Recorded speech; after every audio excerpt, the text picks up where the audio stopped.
Hi guys and welcome back to the channel Deepak Yadav Education. Welcome to the Daily Hindu News and Editorial Analysis of 12th of August 2023.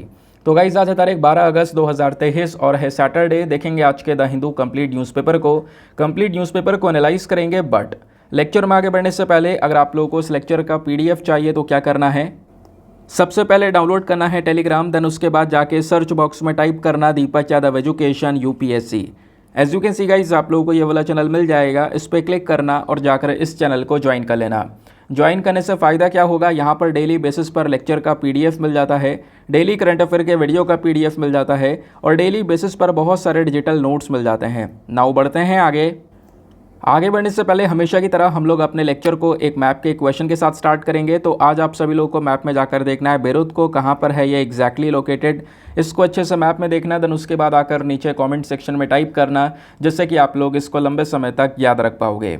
साथ ही साथ एक question solve करेंगे जो कि UPSC previous year साल 2011 के prelims में पूछा गया था। डेली बेसिस पर हम लोग यहाँ पर एक प्रीवियस ईयर क्वेश्चन को भी सॉल्व करते हैं। क्वेश्चन क्या बोलता है, भारत में ऐसा कौन सा राज्य है जिसमें ये तीनों के तीनों कैरेक्टरिस्टिक्स देखने को मिलते हैं। सबसे पहला कि उस राज्य का जो नदन पार्ट है, ऊपरी हिस्सा है, वो एरिड और सेमी एरिड है, यानी कि सूखा है, ड्राई रीजन है। दूसरा कैरेक्टरिस्टिक्स है कि उस राज्य का जो सेंट्रल पार्ट है, ऊपर से तो सूखा हो गया लेकिन बीच का जो सेंट्रल पार्ट है वहाँ पे कॉटन को प्रोड्यूस किया जाता है। तीसरा, उसी राज्य में जो कैश क्रॉप्स का कल्टीवेशन है वो ज़्यादा है ओवर द फूड क्रॉप्स, यानी फूड क्रॉप्स से ज़्यादा कैश क्रॉप्स को ग्रो किया जाता है। नाउ क्वेश्चन क्या है, ये कैश क्रॉप्स क्या होती हैं। बेसिकली कैश क्रॉप्स वो एग्रीकल्चरल क्रॉप्स होती हैं जिनको हम बेचने के पर्पज़ से उगाते हैं, बेचने के पर्पज़ से, एक्सपोर्ट करने के पर्पज़ से, यानी कि हमारा मकसद होता है कैश क्रॉप्स में एक हाई प्रॉफिट को बनाना। तो ये तीनों कैरेक्टरिस्टिक्स दे दिए गए। नीचे आपको यहाँ पे 4 स्टेट्स के नाम दिए गए हैं, बताना है इन चारों स्टेट में से कौन सा एक राज्य है जिसमें ये तीनों के तीनों कैरेक्टरिस्टिक्स फिट बैठते हैं। सबसे पहला Andhra Pradesh, option number B Gujarat, सी कर्नाटका या फिर डी तमिलनाडु। इसका सही आंसर सभी को नीचे कमेंट सेक्शन में देना है, एटलीस्ट सभी को इसमें पार्टिसिपेट करना है, जैसे मैं आप लोगों से डेली बेसिस पर बोलता हूँ। बाय द वे इसका जो करेक्ट आंसर है वो मैंने आपको टेलीग्राम पर प्रोवाइड करवा दिया है, वहाँ से भी आप इसको चेकआउट कर सकते हो। और अगर वहाँ पर आंसर नहीं मिलता है तो भी कोई परेशान होने की ज़रूरत नहीं है, वीडियो के लास्ट में इसके करेक्ट आंसर का डिस्कशन हम लोग करेंगे। तो चलो शुभ आरंभ करते हैं और चलते हैं सबसे पहले थंबनेल वाले इंपॉर्टेंट आर्टिकल की तरफ। तो थंबनेल में जो आर्टिकल मेंशन्ड है वो आज के न्यूज़पेपर में फ्रंट पेज पर भी कवर किया गया है और आप कह सकते हो अभी तक की एक सबसे बड़ी न्यूज़ निकल कर आ रही है ये, और आने वाले समय पर इसके ऊपर बहुत सारे आर्टिकल्स पब्लिश होने वाले हैं। तो दोस्तों, भारत का जो पूरा का पूरा क्रिमिनल लॉ का पैटर्न है उसके अंदर में बदलाव करने के लिए जो एक बिल है वो लेकर आया गया है। आपको पता होगा कल 11 तारीख थी और जो हमारा पार्लियामेंट का मॉनसून सेशन है वो 11 तारीख को समाप्त हो चुका है, यानी कल ये समाप्त हो चुका है। और लास्ट दिन पर ही भारतीय आपराधिक कानूनों के अंदर में एक बहुत बड़ा बदलाव करने का जो बिल है ये लेकर आया गया है। इवन यहाँ पर देखो जो पुराने बिल्स हैं जिसको आपने पढ़ा भी होगा कई बार, यहाँ पे वीडियोस के अंदर में हमने उसका डिस्कशन भी किया है। जैसे 1860 का एक बिल है जिसका नाम है इंडियन पिनल कोड, सुना है नाम? हाँ सुना है सबने। दूसरा 1898 का बिल है क्रिमिनल प्रोसीजर एक्ट, CRPC के नाम से जानते हो आप उसको। फिर 1872 का एक एक्ट है जिसको हम बोलते हैं इंडियन एविडेंस एक्ट। तो ये ना जो लॉज आपको दिख रहे हैं ये बहुत ही ज़्यादा पुराने हैं, 1872, 1898 और 1860s के समय के यहाँ पर ये सारे के सारे लॉज हैं। तो सरकार ने यहाँ पे डिसाइड किया कि ये अंग्रेज़ों के ज़माने के जो ये कोड्स हैं ना इनको हम चेंज करेंगे और जो ये पूरा क्रिमिनल जस्टिस सिस्टम है इसको हम थोड़ा सिटीज़न फ्रेंडली बनाएंगे। और इसलिए शुरुआत में क्या किया गया, इन सभी कोड्स के या फिर ये कह सकते हो इन सभी एक्ट के जो नाम है पहले तो वही बदल दिए गए हैं। अब क्या बोला गया इस बिल के अंदर में कि जो इंडियन पिनल कोड है ये अब इंडियन पिनल कोड के नाम से नहीं जाना जाएगा। जो बिल आया उसमें बोला जा रहा है कि इसका जो नाम है वो रखा जाएगा भारतीय न्याय संहिता, यानी BNS के नाम से इसको रिप्लेस कर दिया जाएगा। और जो क्रिमिनल प्रोसीजर कोड है इसको रिप्लेस किया जाएगा BNSS से, यानी कि भारतीय नागरिक सुरक्षा संहिता। और जो इंडियन एविडेंस एक्ट है इसको BS से रिप्लेस किया जाएगा, दैट इज़ भारतीय साक्ष्य। तो ये जो नाम है ये आपने ध्यान में रखना, अभी बदलाव हुआ नहीं है, ये बिल लेकर आया गया है। अब आप थोड़ा सा विंटर सेशन का इंतजार करो, ठीक है। मॉनसून सेशन के बाद हमारा जो दूसरा सेशन स्टार्ट होगा पार्लियामेंट में वो विंटर सेशन होगा, तब जाके इसके ऊपर कुछ और बड़े डिस्कशंस हो सकते हैं, क्योंकि कल ये ऑलरेडी सेशन समाप्त हो चुके हैं। तो पहले तो ये नाम चेंज हो गए। अब इस बिल में एक और चीज़ के ऊपर फोकस किया गया है कि इस जो नाम चेंज करने के पीछे का पर्पज़ है वो ये है कि यहाँ पे जो ये ब्रिटिशर्स कॉन्सेप्ट था इसको यहाँ पे हटाया जाए। दूसरी चीज़, इसके अंदर में मॉब लिंचिंग को लेकर अभी थोड़े नई नई चीज़ें लाने की बात की गई है। मॉब लिंचिंग हो गया, या फिर कह सकते हो फॉल्स प्रॉमिस ऑफ मैरिज को लेकर यहाँ पे कोई चीज़ हो गई, सेडिशन को लेकर हो गया, ठीक है, राजद्रोह देशद्रोह की जब हम लोग बात करते हैं तो गवर्नमेंट ने यहाँ पे बोला है कि जो सेडिशन लॉ है इसको हम ख़त्म कर देंगे। लेकिन ये जो BNS है, BNS मतलब हमारा भारतीय न्याय संहिता, जिसको हम अभी तक IPC के नाम से जानते हैं, तो इसका जो सेक्शन 150 है ये इस ऑफेंस से डील तो करेगा, लेकिन अब जो ये वर्ड है सेडिशन, इसको हम यूज़ नहीं करेंगे, ठीक है। ये सेडिशन जो है, राजद्रोह देशद्रोह वाला जो वर्ड है, इसको यहाँ पे यूज़ नहीं करेंगे। बस खाली यहाँ पर एक ऑफेंस की तरह देखा जाएगा कि अगर कोई व्यक्ति यहाँ पे भारत के इंटीग्रिटी, सॉवरेनिटी, यूनिटी के खिलाफ यहाँ पर जा रहा है तो बेसिकली उस ऑफेंस को इस सेक्शन 150 के तहत देखा जाएगा। लेकिन जो टर्म है सेडिशन, ये हम यूज़ नहीं करेंगे। आपने कई बार सेडिशन टर्म को बहुत डिटेल से पढ़ा है, कई बार आप उसके ऊपर मेंस क्वेश्चन भी लिख चुके हो, है ना, मैंने खुद लिखवाए, कई आर्टिकल डिस्कस किए हैं कि उसमें क्या इशू है। जो ब्रिटिशर्स है वो अपने हिसाब से यहाँ पे इसको लेकर आए थे, कई समय से मांग चल रही है सेडिशन को हटाया जाए, तो अब यहाँ पे बोला कि ये जो टर्म है हम इसका यूज़ करेंगे ही नहीं, ठीक है, टर्म खत्म, सेडिशन को हमने रिपील कर दिया। लेकिन अगर इस प्रकार का जो अपराध होगा इंडिया की इंटीग्रिटी, यूनिटी, सॉवरेनिटी के खिलाफ, तो उसको इसी तरीके से यहाँ पे ट्रीट किया जाएगा। तो जो तीनों के तीनों नाम चेंज कर दिए गए हैं अभी, इन तीनों को अभी यहाँ पे स्टैंडिंग कमेटी के पास में भेज दिया है रिव्यू के लिए। स्टैंडिंग कमेटी इसको रिव्यू करेगी, अगर कुछ चेंजेस करने होंगे तो वो बताएगी, फिर आगे लोकसभा के अंदर वो चेंजेस का रखा जाएगा, ठीक है। खैर अभी वो बात है विंटर सेशन की, तो विंटर सेशन आएगा तभी इसके बारे में कुछ डिस्कशंस हो सकते हैं। अभी तो खैर कल लास्ट दिन था तो इसके बारे में चर्चा हो चुकी है। अब बोला जा रहा है ये जो बिल है या फिर ये जो बदलाव हुआ है अब की बार, इसमें मॉब लिंचिंग जो होता है, मॉब लिंचिंग को लेकर यहाँ पे जो कानून है उसको और ज़्यादा स्ट्रिक्ट कर दिया गया है, सख्त कर दिया गया है। मॉब लिंचिंग भीड़ तंत्र, जब पूरी भीड़ इकट्ठी होती है ना, और यहाँ पे किसी एक पर्सन के ऊपर अटैक करती है, भीड़ के हिसाब से वो पर्सन गलत है और उसको ऊपर अटैक किया गया, उसको इतना मारा गया कि वो इंसान यहाँ पे मर गया, उसको मॉब लिंचिंग बोला जाता है। तो मॉब लिंचिंग के लिए जो पनिशमेंट है पहले इतना खास नहीं था, अब उस पनिशमेंट को और स्ट्रिक्ट किया गया है। बोला जा रहा है कि मॉब लिंचिंग के अंदर अगर कोई भी केस निकल कर आएगा तो उसमें जो भी यहाँ पर अपराधी होंगे उनको मिनिमम, ये वर्ड यूज़ कर रहा हूँ मैं, मिनिमम कम से कम 7 साल की जेल, और ज़्यादा से ज़्यादा 7 से बढ़कर यहाँ पर 14, 20 कुछ भी हो सकता है। ये मिनिमम यूज़ किया गया, मिनिमम 7 ईयर्स की जेल हो सकती है, और up to the death penalty, एक इंसान को जो इस मॉब लिंचिंग में शामिल होगा उसको यहाँ पे मौत की सज़ा भी सुनाई जा सकती है। ये एक सबसे बिगेस्ट चेंज है जिसकी कल पूरे दिन भर हेडलाइन बन कर जो न्यूज़ आर्टिकल्स है वो पब्लिश हो रहे थे। अब क्वेश्चन ये है कि मॉब लिंचिंग डिफ़ाइन कौन करेगा, ये क्या होती है मॉब लिंचिंग, कौन बताएगा। तो इसी के अंदर में बताया गया कि मॉब लिंचिंग क्या होगी, जब एक ग्रुप, उस ग्रुप में 5 या 5 से ज़्यादा लोग होंगे और वो किसी पर्सन का मर्डर कर देते हैं on the basis of race, caste, community, sex, place of birth, language, personal belief या और किसी चीज़ के बेसिस के ऊपर में, तो वो मॉब लिंचिंग की कैटेगरी में आएगा। और फिर उन पर्सन्स को ये पनिशमेंट मिलेगी, और पनिशमेंट में यहाँ पर डेथ पेनल्टी भी है। डेथ पेनल्टी के साथ साथ मिनिमम 7 साल की सज़ा है, या फिर उम्र कैद की सज़ा भी उनको सुनाई जा सकती है, जो भी इस मॉब लिंचिंग में इंक्लूडेड होंगे। समझ गए। तो इसकी प्रॉपर जो डेफिनेशन है वो भी यहाँ पर दे दी गई है कि मॉब लिंचिंग एग्जैक्टली होगा क्या, ये लो आपके सामने डेफिनेशन। और एक चीज़ और देखा जा रहा है कि जो ये नया बिल है इसने थोड़ा सा प्रायोरिटाइज़ किया, यानी कि जोर दिया है जो महिलाओं के खिलाफ या बच्चों के खिलाफ जो क्राइम्स हो रहे हैं उन क्राइम्स के ऊपर जो नियम हैं, कानून हैं, लॉज हैं हमारे, उनको और सख्त बनाने में। ठीक है, अगर वेमेन और या चिल्ड्रन के साथ में इस प्रकार कोई अपराध होता है तो उसके प्रति जो कानून है उसको और सख्त बनाया जाए, उसको अच्छे से इम्प्लीमेंट किया जाए, इसके ऊपर इस बिल का मेन फोकस है। फॉर एग्जाम्पल, एक महिला का जो रेप है, और यहाँ पर बोला यह जा रहा है कि मान लो यहाँ पर एक वेमेन है जिसका रेप हुआ है, और उस लड़की कहेंगे उसकी जो एज है वो लगभग कम से कम 12 से कम है, 12 से कम है, यानी कि वो माइनर है। तो अगर यहाँ पे उस कैटेगरी में उसका रेप हुआ है तो जिसने भी ये हरकत की है उसको कम से कम 20 साल की सज़ा तो मिलेगी, 20 ईयर्स की जेल होनी ही होनी है, इससे कम नहीं, 20 से 19 में नहीं हो सकता। यानी अगर ऐसा कोई केस निकल कर भी आया तो यहाँ पर जो ये रेपिस्ट होगा उसको कम से कम 20 साल की सज़ा तो मिलेगी, लेकिन उस सज़ा को बढ़ाकर उम्र कैद की कर दी जा सकती है, यानी कि इम्प्रिजमेंट फॉर लाइफ तक यहाँ पे उसको बनाया जा सकता है। समझ गए।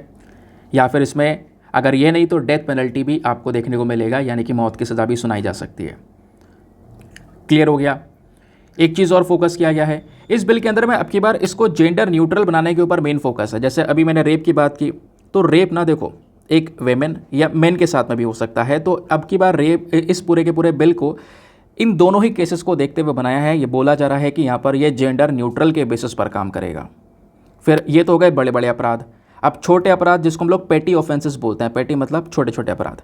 अब जो ये पेटी ऑफेंसेस जो हैं हमारे, इसके लिए जो सज़ा है, जैसे पहले चोरी मतलब छोटी मोटी चोरी जो है, वैसे बहुत मामूली से यहाँ पर छोटा सा जो ऑफेंस है उसके लिए यहाँ पे कोई बड़ा सज़ा नहीं होगी। बस खाली क्या होगा कि जो भी व्यक्ति यहाँ पे इस वाले अपराध में पकड़ा जाता है पेटी ऑफेंसेस के अंदर में, तो उससे यहाँ पे कम्युनिटी सर्विस करवाई जाएगी, लोगों को थोड़ा यहाँ पर सर्विस करवाई जाएगी लोगों के प्रति, ऐसा आप यहाँ पे कह सकते हो। ये पहली बार इसको इंक्लूड किया गया है। तो मॉब लिंचिंग हो गया, ये सारी चीज़ें हो गई। अब इस एक चीज़ के ऊपर और फोकस किया गया है। इस बिल के अंदर ये बोला गया है कि अगर कोई व्यक्ति एक महिला को झूठा प्रॉमिस करता है शादी का, क्या वो शादी करेगा, ऐसा झूठा प्रॉमिस करके फॉल्स प्रॉमिस के बेसिस पर अगर सेक्सुअल इंटरकोर्स कर दिया है, तो उस वाले केस में भी कम से कम यहाँ पे उस व्यक्ति को 10 साल का जो इम्प्रिजमेंट है, यानी 10 साल की जो सज़ा है वो यहाँ पर दी जाएगी। उसके बाद फर्स्ट टाइम यहाँ पर इस बिल ने टेररिज्म और को भी डिफ़ाइन किया है।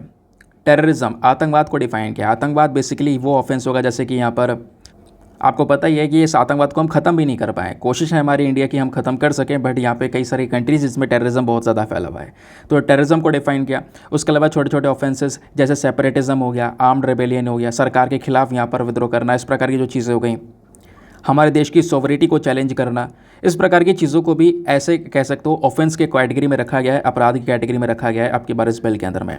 इस बिल ने लगभग 313 कितने 313 जो अमेंडमेंट्स हैं उसको प्रपोज किया है आपकी बार, जो कि कहीं ना कहीं एक क्रांतिकारी बदलाव लेकर आ सकते हैं हमारे क्रिमिनल जस्टिस सिस्टम के अंदर में, ऐसा हमारे होम मिनिस्टर अमित शाह जी बोलते हैं। ठीक है, बाकी इन बिल के नाम क्या क्या रख दिए गए हैं वो मैंने एग्जैक्टली इसके बारे में ऑलरेडी मेंशन कर दिया है। बात यहीं पे नहीं रुकी है, क्योंकि इस बिल के लेकर अभी इतनी सी इन्फॉर्मेशन है। सेम आर्टिकल पेज नंबर 12 पर है, तो थोड़ी इन्फॉर्मेशन और मिल जाएगी आपको वहाँ पे। और क्या मेंशन किया गया है कि जैसे इस बिल में एक फोकस और किया जा रहा है कि जैसे पुलिस एक्सप्लॉयटेशन होता है, इसको रोका जाएगा। लोगों में यहाँ पे पुलिस का एक डर बैठा हुआ है, लेकिन लोग कह सकते हो कि जो पुलिस है वो कहीं ना कहीं लोगों की प्रोटेक्शन के लिए बनाई गई है। तो पुलिस के पास में जो पावर्स हैं वो ये ना देखें कि हाँ लोगों में डर है पुलिस को लेकर, तो अपनी पावर्स का एक्सप्लॉयटेशन करें, अपनी पावर्स का दुरुपयोग करें, ऐसा ना हो, इस चीज़ के ऊपर भी यहाँ पर मेन फोकस किया गया है। कई बार जो पुलिस है वो किसी मतलब जिसके ऊपर शक है उसको पकड़ लेती है, पकड़ने के बाद में इलीगल तरीके से उसको कस्टडी में कई दिनों तक रखा जाता है। जब पूछताछ करते हैं, यानी कि जिसको कस्टडी में रखा गया है उसके आसपास वाले उसके रिलेटिव्स अगर पूछताछ भी करते हैं तो पुलिस उसको बताती नहीं है, तो ऐसा नहीं होगा। ठीक है, तो इस चीज़ के ऊपर भी कहीं ना कहीं एक रोक लगाने की बात की जा रही है। उसके साथ साथ अगर ऐसा कुछ होता है तो पुलिस ऑफिसर्स के खिलाफ भी यहाँ पर एक्शन लिए जाएंगे 120 दिन के अंदर अंदर, ऐसा यहाँ पर मेंशन किया जा रहा है। ठीक है, और फिर इस बिल में एक मेन फोकस किया गया एफआईआर के ऊपर में। इस बिल की मेन मांग यहाँ पर यह भी है कि जो हमारा जस्टिस डिलीवरी सिस्टम है इसको हम और ज़्यादा बेहतर बना सकते हैं। कैसे कि देखो, जो एफआईआर होता है, बहुत सारे जो नागरिक हैं कभी उनके साथ में कुछ होता है, वो पुलिस स्टेशन जाते हैं एफआईआर लिखवाने के लिए, फर्स्ट इन्फॉर्मेशन रिपोर्ट को लिखवाने के लिए, तो पुलिस वाले वो एफआईआर लिखते नहीं हैं। लेकिन अब यहाँ पर ऐसा नहीं है, तो उस एफआईआर को लॉन्च करना होगा, उस एफआईआर को यहाँ पर लिखना होगा, ऐसा यहाँ पर बोला जा रहा है। विद इन 90 डेज़ के अंदर अंदर यहाँ पर उस एफआईआर को लिखना होगा। और अब यहाँ पे आप कह सकते हो कहीं से भी ई एफआईआर यानी इलेक्ट्रॉनिक सिस्टम भी आ चुका है, आप ऑनलाइन भी एफआईआर को लॉन्च करवा सकते हो, वो वाला सिस्टम भी आ चुका है। ठीक है, फिर लास्ट एक चीज़ और यहाँ पे मेन फोकस में रखी गई है, जो लास्ट पॉइंट है वो है इसका कॉन्विक्शन रेट। कॉन्विक्शन मतलब अपराधी घोषित करना। देखो, हमारे पास में कानून कई सारे हैं, अब कानून को लागू करते हैं, इम्प्लीमेंट करना थोड़ा सा मुश्किल हो जाता है। अब लागू करते भी हैं, किसी अपराधी को पकड़ा जाता है, तो हम कहीं ना कहीं ये देख रहे हैं कि कॉन्विक्शन रेट बहुत कम चल रहा है। कॉन्विक्शन रेट कम चलने का मतलब यहाँ पर यह है कि मान लो 15 लोगों को पकड़ा गया किसी केस के अंदर में, तो उसमें से केवल 5 लोग अपराधी साबित हुए, 10 को छोड़ दिया गया। उसके पीछे का रीज़न यह है क्योंकि सबूत नहीं मिल पाए, प्रॉपर इन्वेस्टिगेशन नहीं हो पाया। तो अब बोला जा रहा है कॉन्विक्शन रेशियो के ऊपर मेन फोकस किया जाएगा, हम इसको 90% से ऊपर लेकर जाएंगे। और 90% से ऊपर ले जाने का मतलब यह है कि इन्वेस्टिगेशन को और ज़्यादा हार्ड कर दिया जाएगा। यानी कि अगर किसी को पकड़ा गया किसी शक के बेसिस पर, तो पूरी की पूरी फॉरेंसिक टीम को भेजा जाएगा, जो कि कहीं ना कहीं इन्वेस्टिगेशन करेगी, डिटेल से सबूत इकट्ठा करेगी, और उन सबूत के बेसिस पर जो व्यक्ति है उसको यहाँ पे अरेस्ट किया जा सकेगा, अपराधी घोषित किया जा सकेगा। तो ये जो कॉन्विक्शन रेट कम चल रहा है, इसमें हम इन्वेस्टिगेशन को इम्प्रूव करके ये कॉन्विक्शन रेट को भी थोड़ा सा बढ़ा देंगे, इस रेशियो को इम्प्रूव करेंगे। ये बात इस आर्टिकल में बोली जा रही है, समझ गए। तो हर एक पॉइंट यहाँ पे इस बिल का मैंने आपके सामने रख दिया है। बाकी आगे जैसे जैसे डिस्कशंस होते रहेंगे, छोटे छोटे आर्टिकल्स आते रहेंगे, मैं आपको इन्हीं वीडियोज़ में अपडेट करता हुआ चलूँगा। खैर, आते हैं हम अपने नेक्स्ट आर्टिकल की तरफ। ना दोस्तों, पेज नंबर 8 पर हमारे पास में 3 इंपॉर्टेंट आर्टिकल हैं, और तीनों अलग अलग जीएस पेपर नंबर के पर्सपेक्टिव से इंपॉर्टेंट हैं। एक एक करके डिस्कस करेंगे। जैसे सबसे पहला ये वाला आर्टिकल, ये जीएस पेपर नंबर 2 पॉलिटी के लिए बहुत ज़्यादा रिलेवेंट होने वाला है। तो कर्नाटका और तमिलनाडु के बीच में लंबे समय से कावेरी वाटर को लेकर एक विवाद चल रहा है। ये विवाद सुप्रीम कोर्ट में ही पहुंचा, सुप्रीम कोर्ट ने यहाँ पर वाटर का डिस्ट्रीब्यूशन करवाया, ये मैटर हुआ, लेकिन अभी तक ये मैटर सेटल नहीं हो पा रहा है।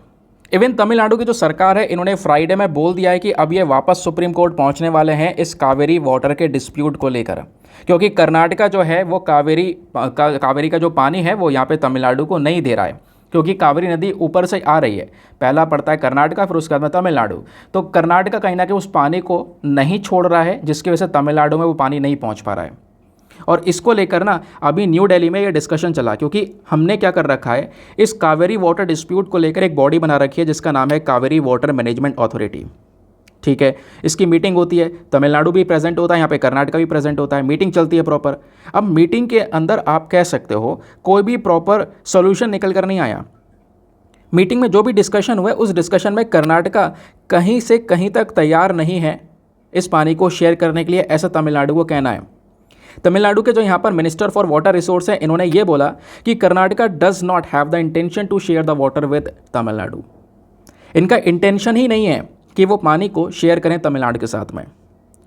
फिर इन्होंने ये भी बोला कि जबकि आप इस वाटर डिस्प्यूट को देखोगे तो कहीं ना कहीं ये इसके ओरिजिन से ये मैटर चल रहा है। आप इतिहास देखोगे तो लंबे समय से ही कर्नाटका जो है कहीं ना कहीं ऐसा स्टैंड बनाकर बैठा है शुरुआती तौर से ही कि वो पानी शेयर नहीं करना चाहता है तमिलनाडु से, जबकि वो पानी शेयर करना पड़ेगा, क्योंकि पानी की रिक्वायरमेंट तमिलनाडु में भी है, साथ ही साथ में कर्नाटका में भी है। और ये कभी कर्नाटका ने, आपको पता होगा कि मेकादतु प्रोजेक्ट भी लगाना स्टार्ट किया है, जिसका विरोध किया है तमिलनाडु ने। कर्नाटका चाहता है अपने बेंगलुरु सिटी के अंदर में और भी एरियाज़ में जो पानी है उसको भेजा जाए।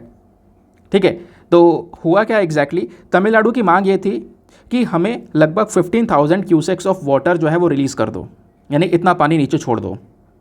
ठीक है, इस वाटर से, इस रिवर से। तो कर्नाटका ने यहाँ पर बोला इतना पानी नहीं, कर्नाटका ने बोला कि हम केवल और केवल 8,000 क्यूसेक्स ऑफ वाटर रिलीज़ कर सकते हैं, वो भी 22 अगस्त को रिलीज़ करेंगे, ऐसा यहाँ पर उन्होंने बोल दिया। जबकि यहाँ पे तमिलनाडु थोड़ा समय पहले पानी मांग रहा है। तो ये बात सुनते ही तमिलनाडु जो है, मतलब जो मीटिंग चल रही थी, वो वहाँ से बाहर निकल गया। उनका कहना यह है कि हम देखो इस पर अग्री भी नहीं करने वाले हैं, क्योंकि कर्नाटका हर एक चीज़ को लेकर रिफ्यूज़ कर रहा है। वो मना कर रहा है कि हम कहीं से कहते हैं कि जो पानी है उसको यहाँ पर छोड़ नहीं सकते, जबकि ये सुप्रीम कोर्ट के जजमेंट के अगेंस्ट भी चले जाता है। क्योंकि अगर हम लोग सुप्रीम कोर्ट का जजमेंट देखें फरवरी 2018 का, तो उस समय पर यहाँ पे बोला गया था कि जो पानी अभी यहाँ पे काफ़ी सारे पानी का कमी चल रहा है, डेफिसिट चल रहा है, तो वो जो पानी का डेफिसिट है वो यहाँ पे कर्नाटका पूरा करेगा, वो पानी छोड़कर ऊपर से। तो लगभग यहाँ पे कह सकते हो 37.9 थाउजेंड मिलियन क्यूबिक मीटर, ठीक है, जिसको हम लोग टीएमसी के नाम से जानते हैं, यानी 37.9 टीएमसी का मतलब है 1000 मिलियन क्यूबिक फीट। तो इतना पानी जो है कहीं ना कहीं यहाँ पर डेफिसिट में कमी में है। इतना पानी कर्नाटका को रिलीज़ करना है, लेकिन कर्नाटका मना कर रहा है हम रिलीज़ नहीं करेंगे, जबकि सुप्रीम कोर्ट का जजमेंट भी यहाँ पर ये चीज़ें मेंशन करता है। तो कहीं ना कहीं यहाँ पे तमिलनाडु ने डिसाइड किया है हम वापस से सुप्रीम कोर्ट पहुँचेंगे, इस मैटर को उठाएंगे और हमें ये पानी चाहिए। समझ गए? अब थोड़ा सा यहाँ पे और डिटेल से चलते हैं, थोड़ा और एग्जामिनेशन के पर्सपेक्टिव से जो बेसिक इन्फॉर्मेशन है वो जान लेते हैं। जब बात आती है मेकादतु प्रोजेक्ट की, तो मेकादतु प्रोजेक्ट को लेकर भी लड़ाइयाँ तमिलनाडु और कर्नाटका के बीच में ही है, लेकिन अभी हम मेकादतु प्रोजेक्ट की बात नहीं कर रहे हैं, अभी हम बात कर रहे हैं वाटर शेयरिंग को लेकर। ठीक है, तो वाटर शेयरिंग को लेकर क्या इशू है वो मैं आपको थोड़ा समझाता हूँ। सबसे पहले दोस्तों हम कावेरी नदी की बात कर रहे हैं, तो कावेरी नदी के बारे में थोड़ा सा जान लेते हैं। कावेरी नदी को हम लोग तमिल में पोनी के नाम से भी जानते हैं, और सदर्न इंडिया की चौथी सबसे बड़ी नदी है ये। सदर इंडिया की एक पवित्र नदी मानी जाती है। कहाँ से निकलती है ये निकलती है कर्नाटका के राज्य से। कर्नाटका राज्य में जो ब्रह्मगिरी हिल्स है वहाँ से ये निकलती है और बहते हुए तमिलनाडु से होते हुए बे ऑफ बंगाल के अंदर में गिर जाती है। तो ये नदी ऐसा नहीं है यहाँ पर केवल 2 ही राज्यों में बह रही है, आप कह सकते हो कर्नाटका हो गया, तमिलनाडु हो गया, पौंडीचेरी हो गया, उसके अलावा यहाँ पे जो केरला हो गया उसमें भी यहाँ पे कुछ वाटर पहुँच जाता है। तो इस तरीके से यहाँ पर ये बहकर बे ऑफ बंगाल में गिर जाती है। अभी मैं आपको थोड़ा मैप में दिखाता हूँ। तो एग्जैक्ट आप यहाँ पर ये देख सकते हो कर्नाटका के ब्रह्मगिरी हिल्स से ये निकलती है नदी, और इस तरीके से यहाँ पर ये निकल कर और इधर बे ऑफ बंगाल के अंदर में गिर जाती है तमिलनाडु से गुजरते हुए। और ये पता है अभी मैटर मेकादतु प्रोजेक्ट की वैसे भी चर्चा में है, क्योंकि यहाँ से जो नदी निकलती है तमिलनाडु में जाती है ना, यहाँ पर कर्नाटका एक मेकादतु प्रोजेक्ट बना रहा है जिससे यहाँ पे पानी को रोक सकता है वो। ठीक है, इसको लेकर तमिलनाडु जो है अपनी जो चिंता है वो व्यक्त करता है। तमिलनाडु मना करता है कि हम देखो इस प्रोजेक्ट को अप्रूवल नहीं देंगे, और ये मैटर लंबे समय से यहाँ पे कोर्ट के अंदर भी चल रहा है। और ऐसे कई सारे और भी वाटर डिस्प्यूट के इश्यूज़ हमारे देश में देखने को मिलते हैं कई सारी नदियों को लेकर। ये तो मैंने आपको यहाँ पर कावेरी नदी को लेकर जो विवाद है वो बताया। कावेरी नदी का विवाद यहाँ पर आप देख पाओगे किस किस के बीच में, वो मैंने आपको समझाया। ऐसी पेरियार नदी को लेकर इशू है, नर्मदा को लेकर यहाँ पर इशू है, ठीक है। तो ये जब दो राज्यों में वाटर डिस्प्यूट होता है तो हम इसको इंटर स्टेट रिवर डिस्प्यूट के नाम से जानते हैं, समझ गए। तो कावेरी नदी की बात कर रहे थे, आपने इसका जो पूरा का पूरा बहने का पूरा कह सकते हो लोकेशन है वो तो यहाँ पे जान लिया है। उसके बाद कावेरी नदी की कुछ ट्रिब्यूटरीज़ हैं, यानी इसकी कुछ सहायक नदियाँ। और ट्रिब्यूटरीज़ के बारे में ध्यान रखना, कई बार एग्जामिनेशन में ट्रिब्यूटरीज़ के बारे में पूछ लिया जाता है। तो ट्रिब्यूटरीज़ में यहाँ पे अर्कवती, हेमवती, उसके बाद यहाँ पे आता है लक्ष्मण तीर्थ, देन उसके बाद में शिमसा, काबिनी और हरंगी, ये यहाँ पर इसकी कुछ ट्रिब्यूटरीज़ हैं। अब ये डिस्प्यूट क्या, विवाद क्या है, थोड़ा सा ये डिस्कस कर लेते हैं। क्योंकि कावेरी नदी कर्नाटका से यहाँ पे ओरिजिन होती है, तमिलनाडु से होते हुए कई सारी ट्रिब्यूटरीज़ के साथ में, क्योंकि इसकी कई सारी सहायक नदियाँ हैं, कुछ सहायक नदियाँ केरला से आ रही हैं, है ना। तो ये सब नदी बहते हुए पौंडीचेरी से गुजरते हुए कह सकते हो ये जाकर लास्ट में बे ऑफ बंगाल के अंदर में गिर जाती है। अब ये जो विवाद है पानी के शेयर को लेकर कि हाँ पानी कितना बटेगा आपस में राज्यों के बीच में, ये लगभग 150 साल पुराना विवाद है। उस समय पर भी 150 साल पहले भी यहाँ पर एक अग्रीमेंट हो चुका था 1892 में, फिर 1924 के अंदर में मद्रास प्रेसिडेंसी और मैसूर के बीच में। उस समय पर ये मद्रास प्रेसिडेंसी और मैसूर के नाम से जानते थे हम इसको, ठीक है। अब क्या होता है, उसके बाद धीरे धीरे कुछ डेवलपमेंट्स हुए देश की आज़ादी के बाद में, आप कह सकते हो 1974 से अभी तक क्या हुआ कि कर्नाटका ने जो पानी है ना उसको अपने एरिया में ही डाइवर्ट करना स्टार्ट कर दिया। कावेरी नदी का पानी अपने एरिया में इन्होंने डाइवर्ट करना स्टार्ट कर दिया। जो पानी का फ्लो तमिलनाडु में बह रहा था वो फ्लो अब इतना अच्छा बन नहीं पा रहा, और तमिलनाडु की परमिशन ली भी नहीं थी, यानी कि तमिलनाडु से कुछ पूछताछ नहीं की, बस खाली पानी को सीधा अपने एरिया में 4-5 जगह पर उन्होंने डाइवर्ट कर दिया। तो पानी वो ऊपर ज़्यादा जाने लगा, इधर तमिलनाडु में कम आने लगा। इसी वजह से यहाँ पर ये जो मैटर है पूरा का पूरा ये डिस्प्यूटेड मैटर बन गया। इस मैटर को रिजॉल्व करने के लिए CWDT बनाया गया। CWDT जैसे मैंने अभी आपको बताया, जो हमारी वाटर मैनेजमेंट बॉडी है, यहाँ पर इसको बनाया गया। इसको 1990 में तैयार किया गया। 17 साल लगे यहाँ पर एक फाइनल ऑर्डर आने में। 2007 में ये फाइनल ऑर्डर आया कि किस तरीके से जो कावेरी का पानी है वो बटेगा इन चारों राज्यों में, ठीक है। इस तरीके से यहाँ पर ऑर्डर निकल कर आया, लेकिन ये ऑर्डर दोस्तों अभी तक इम्प्लीमेंट नहीं हो पाया था। सरकार को इसको लागू करने में, इसको नोटिफाई करने में वाकई फिर से 6 साल लग गए। फिर 2013 आ गया। देन 2013 आते आते फिर भी बात नहीं बैठ पा रही थी। देन उसके बाद इसको सुप्रीम कोर्ट में चैलेंज किया गया। सुप्रीम कोर्ट ने यहाँ पे कर्नाटका से बोला कि आप कितना करोगे, 12,000 क्यूसेक्स ऑफ वाटर जो है ये तमिलनाडु को रिलीज़ करोगे। अब जैसे सुप्रीम कोर्ट का ये वर्डिक्ट आया, इससे काफ़ी ज़्यादा प्रोटेस्ट होने लगा था कर्नाटका में कि बहुत सारा पानी हमें यहाँ पर रिलीज़ करना पड़ेगा।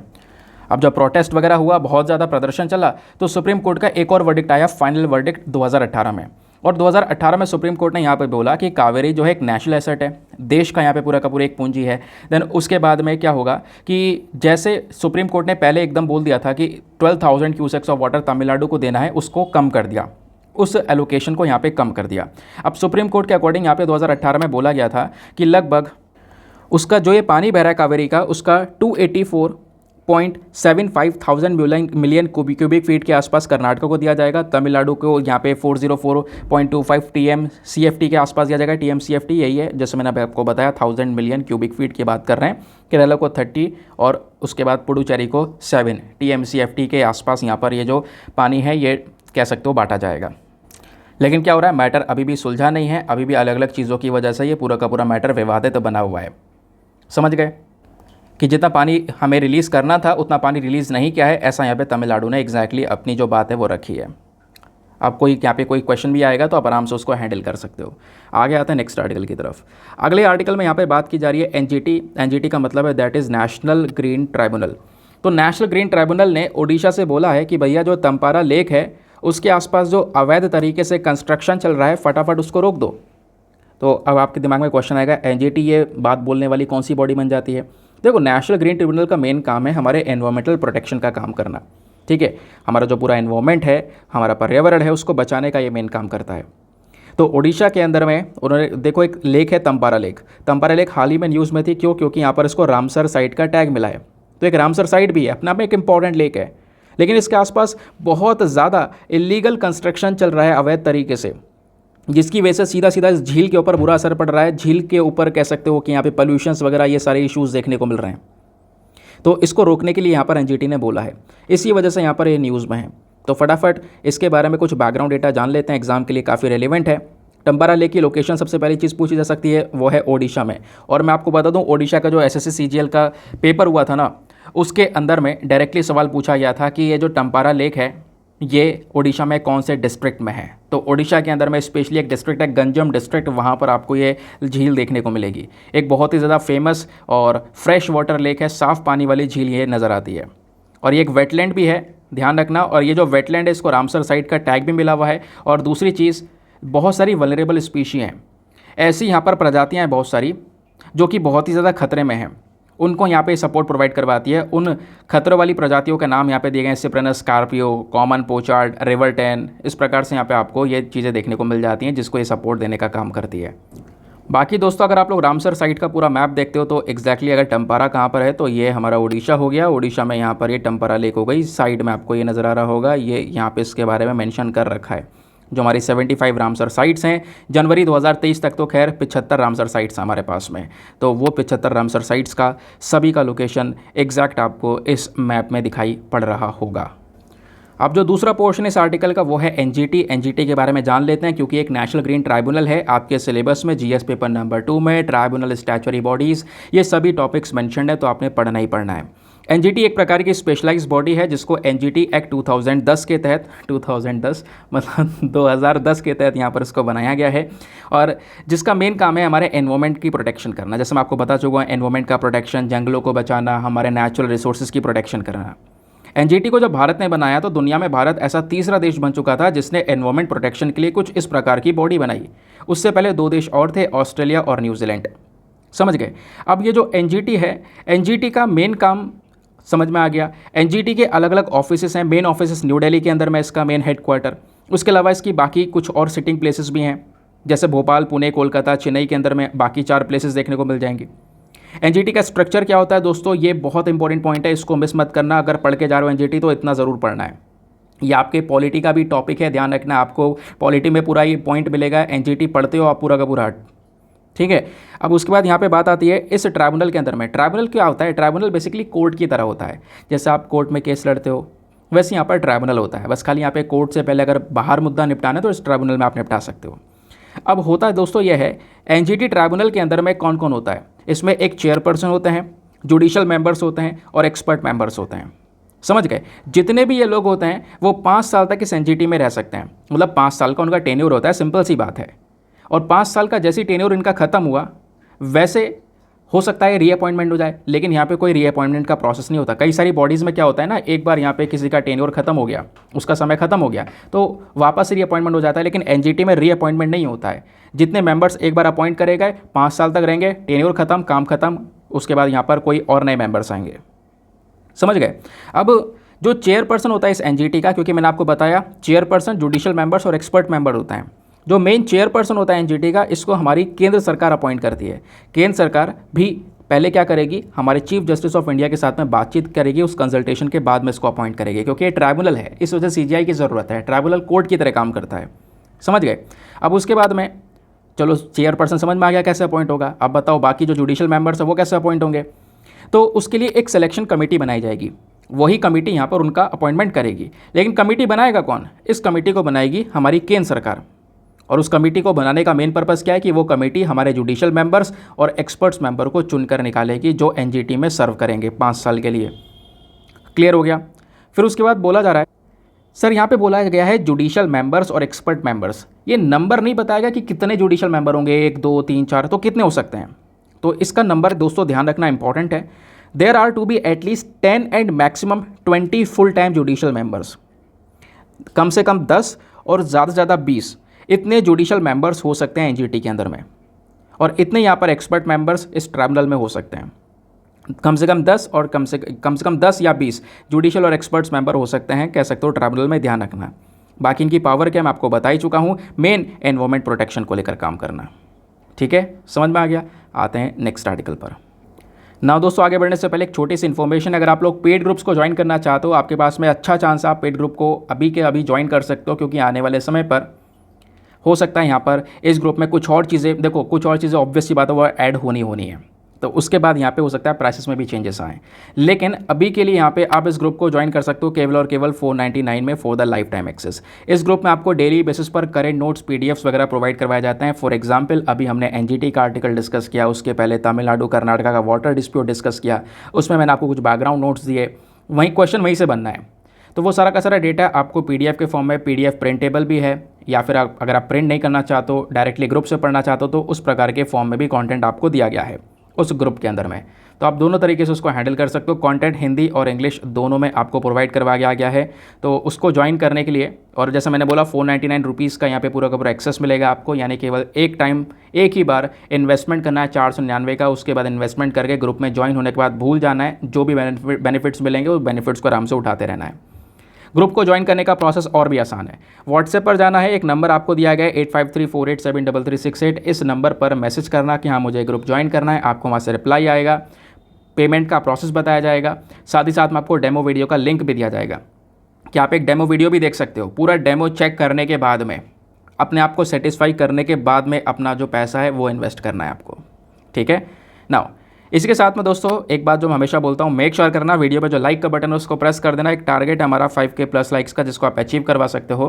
साथ ही साथ में मेरे साथ में इंस्टाग्राम पे जुड़ सकते हो। इंस्टाग्राम पे जाना, सर्च बॉक्स में लिखना दीपक यादव एजुकेशन, आपको ये प्रोफाइल मिलेगा जहाँ पर मेरे साथ में 13,000 से ज़्यादा लोग जुड़ चुके हैं। आप भी पर्सनली जुड़ सकते हो ना। दोस्तों आते हैं अगले आर्टिकल पर। तो चंद्रयान 3 कहोगे, चंद्रयान 3 तो पढ़ते पढ़ते पक गए, अभी पढ़ना पड़ेगा। अभी 23 अगस्त को हमारा चंद्रयान 3 जो है लैंड होने वाला है चंद्रमा के साउथ पोल पर। तो उस समय तो हम डिस्कशंस करेंगे, लेकिन अभी चंद्रयान 3 के साथ साथ एक और मिशन की बात की जा रही है, वो भी चांद पर ही जा रहा है, जिसका नाम है लूना 25।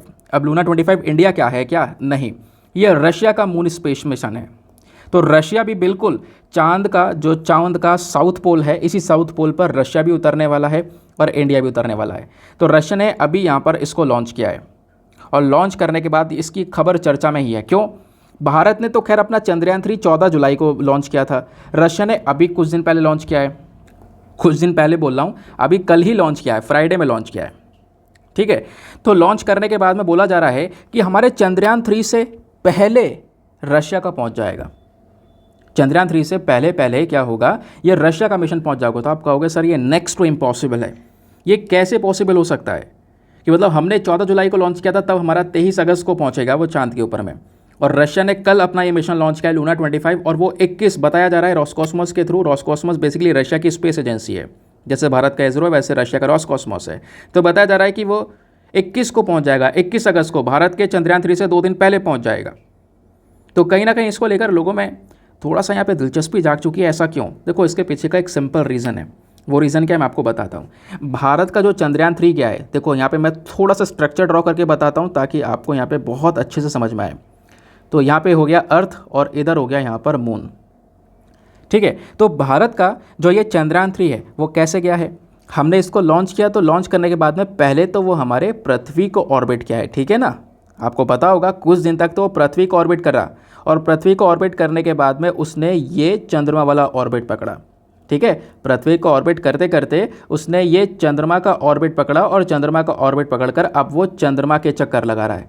चक्कर लगाते लगाते धीरे धीरे करके यहाँ पर उस पर लैंड करेगा, क्योंकि हमारा मेन मकसद है हम अपने इस मिशन को इफेक्टिवली उतार सकें, और क्योंकि हम लोग कॉस्ट भी कम लगाते हैं, कम कॉस्ट में एक अच्छा काम करने की कोशिश है हमारी, तो थोड़ा टाइम लगेगा। तो ये अभी चंद्रमा पे आ चुका है, चंद्रमा की ऑर्बिट कर रहा है हमारा चंद्रयान 3। 23 अगस्त को वो लैंड कर जाएगा। लेकिन रशिया का क्या है, सीधा यहाँ से निकलेगा, और रशिया निकल चुका है। रशिया में एक जगह है वेसकटॉमी, वहाँ से निकल चुका है, और सीधा यहाँ पर वो ऐसे चंद्रमा पर जाएगा।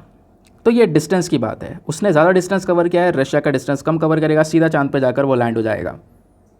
और जैसे भारत में आपको पता होगा, भारत का जो चंद्रयान 3 है उसमें हमारे पास में एक लैंडर भी है और एक रोवर भी है। अब इसका मतलब क्या है, लैंडर क्या करेगा, वो यहाँ पर चांद के ऊपर धीरे धीरे उतरेगा। अब उतरने के बाद में क्या होगा, इसके अंदर में से एक दरवाज़ा खुलेगा और उसके अंदर में से एक रोवर निकलेगा जिसके ऊपर पहिए लगे होंगे। वो चांद पर घूमेगा, उसका एनालिसिस करेगा, और ये मिशन हमारा कम से कम 2 वीक यानी 2 सप्ताह तक चलने वाला है। लेकिन रशिया का क्या है ना, रशिया का केस यहाँ पर यह है कि रशिया अपना केवल और केवल लैंडर उतारेगा, केवल लैंडर उतरेगा और चांद पर रुक जाएगा। वो रुकने के बाद में इसमें कुछ इक्विपमेंट्स है, रोबोटिक आर्म्स वगैरह, वो सारी चीज़ आपको देखने को मिलेगी। वो यहाँ पर मिट्टी वगैरह उठा लेगा, वो है ना, उसका यहाँ पर एनालिसिस करेगा। रोवर नहीं है इसमें, ये मूव नहीं करेगा, लेकिन भारत का यहाँ पर लैंडर के साथ साथ हमने इसमें एक रोवर भी रखा हुआ है। और इसी वजह से रशिया का केवल लैंडर है, लैंड करके यहाँ पर रहने वाला है, एक ही जगह पर रुककर सारे काम करेगा। तो इसीलिए इसको कम से कम 1 साल का मिशन बोला जा रहा है। रशिया का मिशन 1 साल का होने वाला है, जबकि भारत का मिशन केवल 2 सप्ताह का होने वाला है। अब बात यहाँ पर एक और आती है क्या बात आती है कि सर क्या ये आपस में इनमें क्लैश हो सकता है, क्योंकि तारीख आसपास ही आ रही है, हो सकता है इसकी वजह से यहाँ पर, क्योंकि कल खबरें देख रहे थे लूना 25 वर्सेस चंद्रयान 3, क्या चंद्रयान 3 को पीछे छोड़ देगा, चंद्रयान 3 से टक्कर हो सकती है लूना 25 की। आपको पता है फिर किस तरीके से फिर यहाँ पे न्यूज़ एजेंसी जो है वो इन चीज़ों को दिखाती हैं। तो इसको लेकर ना जो रशियन स्पेस एजेंसी उन्होंने यहाँ पे कंफर्म कर दिया है कि लूना 25 चंद्रयान को बिल्कुल भी अफेक्ट नहीं करेगा। भारत का चंद्रयान अपनी जगह पर सही तरीके से लॉन्च हो जाएगा। भाई चांद का स्पेस बहुत ज़्यादा है, साउथ पोल में बहुत ज़्यादा जगह है, आराम से यहाँ पे दोनों अपनी अपनी जगह पर उतर जाएंगे, इसमें कोई भी अफेक्ट नहीं होगा। और इवन आपने कल इसरो का ट्वीट भी देखा होगा, इसरो ने खुद ट्वीट किया है, कॉन्ग्रेचुलेशंस किया है रॉसकॉस्मोस को, ठीक है, कि congratulations for the Luna 25। ISRO ने खुद यहाँ पे बधाइयाँ दी हैं उनको। और लूना 25 को दोस्तों लूना ग्लोब लैंडर के नाम से भी जान रहे हैं। अच्छा, एक चीज़ यहाँ पर और है, क्या चीज़ है, अभी तक जितने भी मिशन हुए हैं चांद पर, जितने भी मिशन, अब मिशन करने वाले कौन कौन से देश हैं, वो है यहाँ पर सोवियत यूनियन है। सोवियत यूनियन बेसिकली रशिया है, उस समय पर ये इसको यूएसएसआर बोलते थे, ठीक है। सोवियत यूनियन के बाद में यूएस है और चाइना है। केवल ये 3 देश चांद के ऊपर में उतरे हैं और इस प्रकार का मिशन क्या है। लेकिन पता है कंसर्न क्या है कि ये भी चांद पर उतरे हैं तो इक्वेटर वाले रीजन पर, केवल इस वाले हिस्से पर। जो हमारे पोल हैं साउथ पोल और जो हमारे पोल हैं नॉर्थ पोल और साउथ पोल, इस पोल के ऊपर में कोई नहीं गया, ठीक है। जो नॉर्थ पोल और साउथ पोल है, इस पोल के ऊपर कोई भी नहीं गया, केवल यहाँ पे इन्होंने बीच में अपने मिशंस को उतारे हैं। तो अभी यहाँ पर कह सकते हो रशिया और इंडिया ये दोनों पहले देश बन रहे हैं जो कि कहीं ना कहीं चांद के साउथ पोल पर अपने इस मिशन को लैंड करवा रहे हैं, ठीक है। अगर यहाँ पे लूना 25 ना आता रास्ते में, यानी कि रशिया अपने लूना 25 को ना लॉन्च करता, तो कहीं ना कहीं भारत का जो यहाँ पर ये कह सकते हो कि मिशन चंद्रयान 3 हमारा 23 अगस्त को लैंड करेगा, इसके साथ में भारत पहला देश बन जाता, पूरे दुनिया में पहला देश जो कि चांद के ऊपर में साउथ पोल में उतरा है, फर्स्ट कंट्री बन जाता। लेकिन अभी यहाँ पे बोला जा रहा है कि भारत के इस चंद्रयान 3 से पहले रशिया का लूना 25 इस पर उतर जाएगा, ठीक है। अब अगर सक्सेसफुली यहाँ पे रशिया का लूना 25 उतर जाएगा तो रशिया फर्स्ट कंट्री बन जाएगा जो कि चांद पे साउथ पोल पे लैंड किया हो सबसे पहली बार, ठीक है। अगर ये सक्सेसफुली हो पाता है तो होप कि सब कुछ सक्सेसफुल हो, हमारा चंद्रयान 3 भी यहाँ पर एकदम सक्सेसफुली लैंड हो जाए। क्लियर हो गया? बिल्कुल, मैंने आपको बहुत ही ज़्यादा आसान शब्दों में समझाने की कोशिश की है कि पूरे आर्टिकल में क्या चल रहा है, खबरें जो चल रही हैं वो क्या चल रही हैं, कि कैसे पहले पहुंच जाएगा, क्या रीज़न है उसके पीछे का, वो मैंने कारण आपको सिंपल शब्दों में बता दिया है। आगे आते हैं। अच्छा, कुछ नोट डाउन वगैरह करना है लूना 25 के बारे में, तो दोस्तों मैंने इसके बारे में सारी इन्फॉर्मेशन दे दी है कि इसको हम लूना ग्लोबल लैंडर के नाम से भी जानते हैं। रशिया का लूनर लैंडर मिशन है, ये भी साउथ पोल पर जा रहा है, कहाँ से इसको लॉन्च किया गया है, सारी इन्फॉर्मेशन यहाँ पर दे दी। इस पर क्या क्या जा रहा है, लैंडिंग स्लाइड कहाँ पे है, इसका मिशन का ड्यूरेशन कितना है, 1 साल का ड्यूरेशन है, ठीक है। तो आपको PDF से ये मिल जाएगा, PDF से डाउनलोड कर लीजिएगा। ना आते हैं बिजनेस पेज पर, देखेंगे इकॉनमी के पॉइंट ऑफ व्यू से इंपॉर्टेंट आर्टिकल्स को। सबसे पहला आर्टिकल आपको यहाँ पर ये देखने को मिलेगा, जून इंडस्ट्रियल ग्रोथ स्लोज टू 3.7%। ये अपने आप में आप कह सकते हो एक कंसर्न वाली बात है, चिंताजनक बात है हमारे इकॉनमी को लेकर। तो एक रिपोर्ट निकल कर आई है जिसमें यहाँ पे देखो हमारे जो इंडस्ट्रियल प्रोडक्शन है, इंडस्ट्रीज़ का जो प्रोडक्शन है वो जून के महीने में स्लो डाउन हो चुका है। 2023 में जो हमारा मई का महीना था, मई में इंडस्ट्रियल प्रोडक्शन हमारा फिर भी बढ़िया था। मई में इंडस्ट्रियल प्रोडक्शन 5.3% के आसपास था, जबकि यही इंडस्ट्रियल प्रोडक्शन अगले महीने मई के बाद जून के अंदर में, जो जून का महीना निकला है हमारा, उस जून में ये कम होकर 3.7% हो गया। वो यहाँ पर बताया गया कि जून इंडस्ट्रियल ग्रोथ स्लोज टू 3.7%, यानी हमारे इंडस्ट्रीज़ में एक कॉन्ट्रैक्शन देखने को मिल रहा है, इंडस्ट्रीज़ डिक्लाइन होती हुई नज़र आ रही है, ग्रोथ हमारी डिक्लाइन होती हुई नज़र आ रही है, समझ गए। जबकि डिमांड हमारी उतनी है, जो कंज्यूमर डिमांड है वो वैसी बनी हुई है जैसे पहले थी, लेकिन इंडस्ट्रियल प्रोडक्शन जो है, इंडस्ट्रियल ग्रोथ जो है वो हमारी थोड़ी सी डाउन हुई है, ऐसी बात यहाँ पर बताई जा रही है।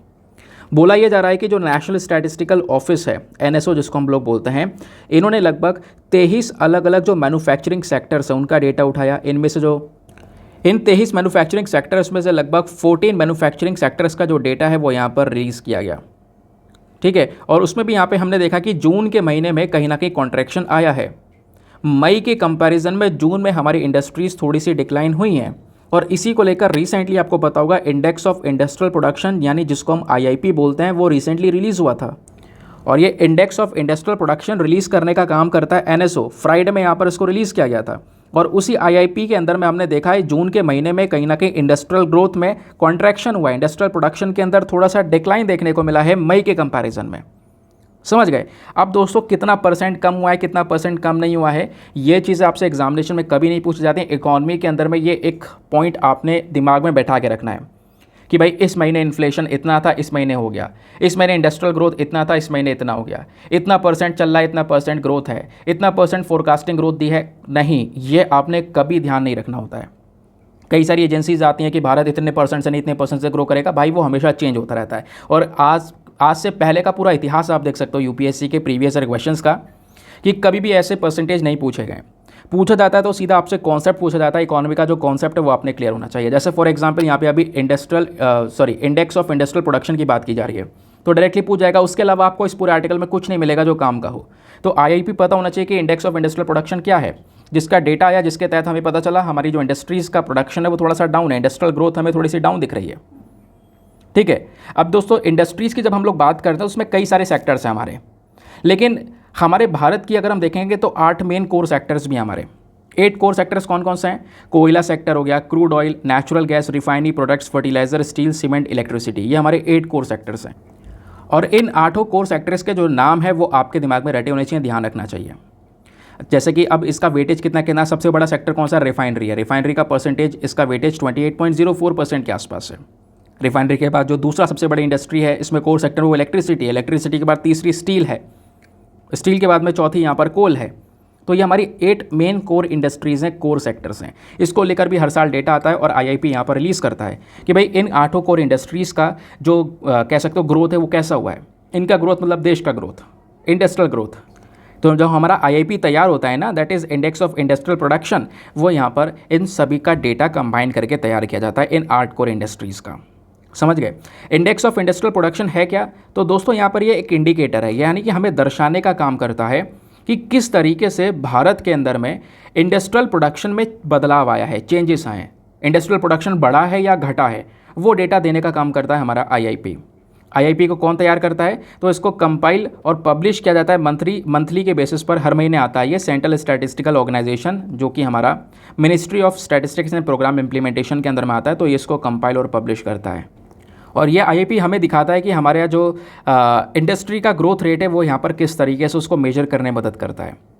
यहाँ पे हम बड़े बड़े सेक्टर्स को कवर करते हैं, जैसे माइनिंग, मैन्युफैक्चरिंग, इलेक्ट्रिसिटी, ये सारे सेक्टर्स को यहाँ पे कवर किया जाता है।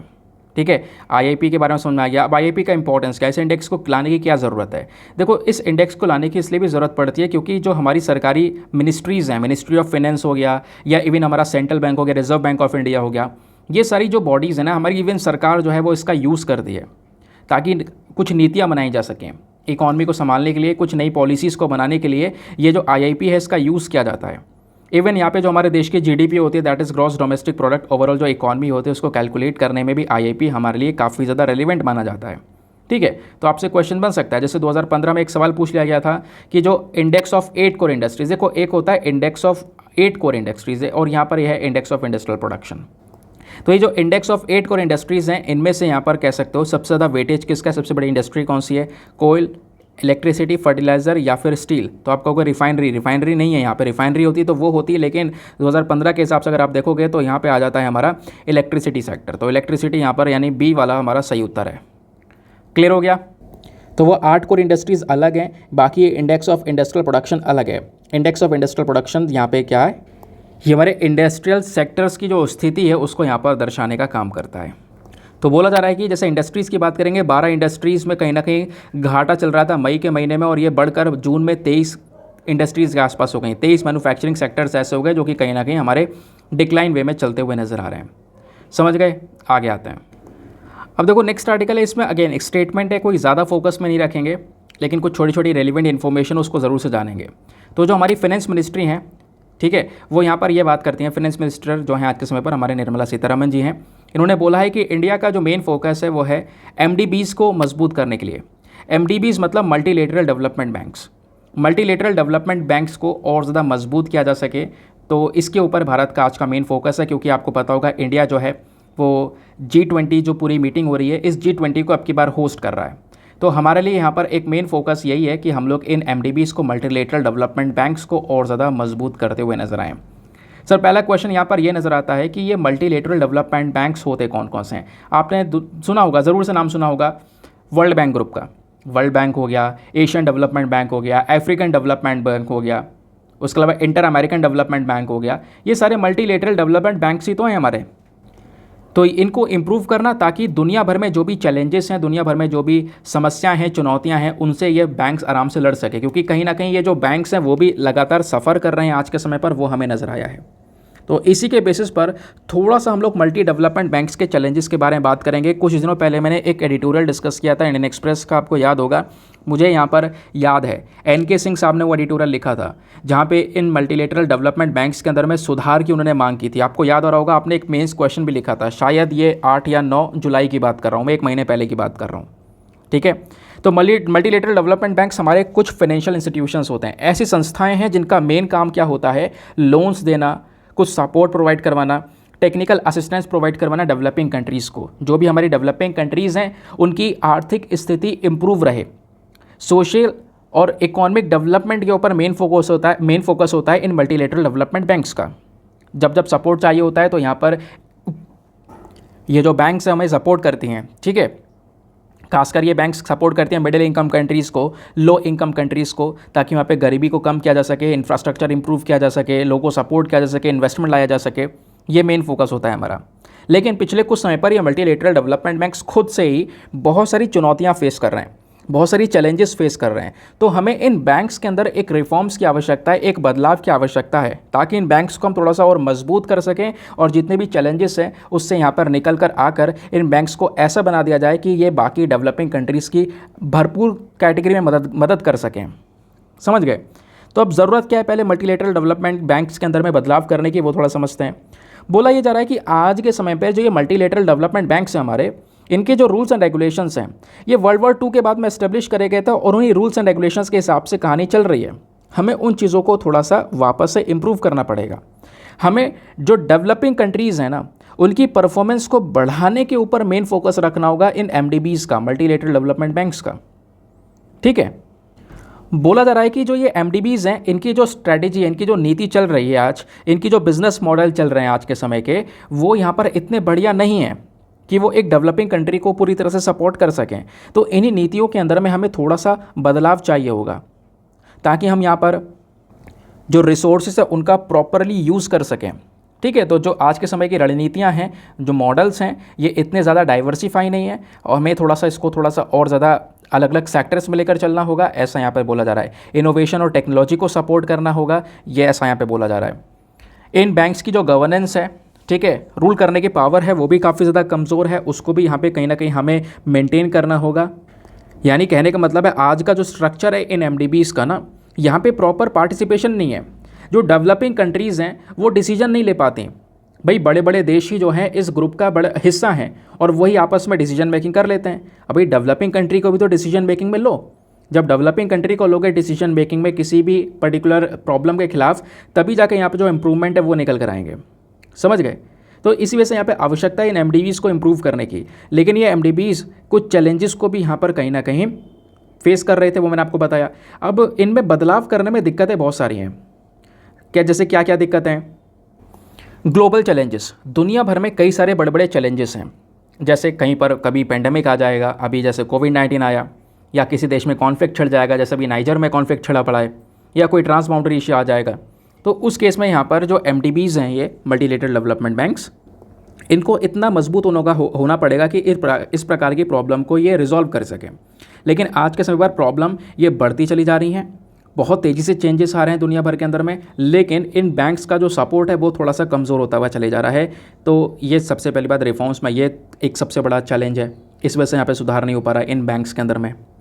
दूसरी जो प्रॉब्लम इन बैंक के अंदर में वो यहाँ पर कहना है कि इनकी जो करेंट फंडिंग लेवल है वो भी इतनी ज़्यादा सफिशिएंट नहीं है। भाई ये बैंक फंडिंग किसी देश को देंगे अगर लड़ने में, मदद करने में उस देश के आर्थिक हालात से, तो उसके लिए इस बैंक को भी तो फंडिंग की आवश्यकता होगी।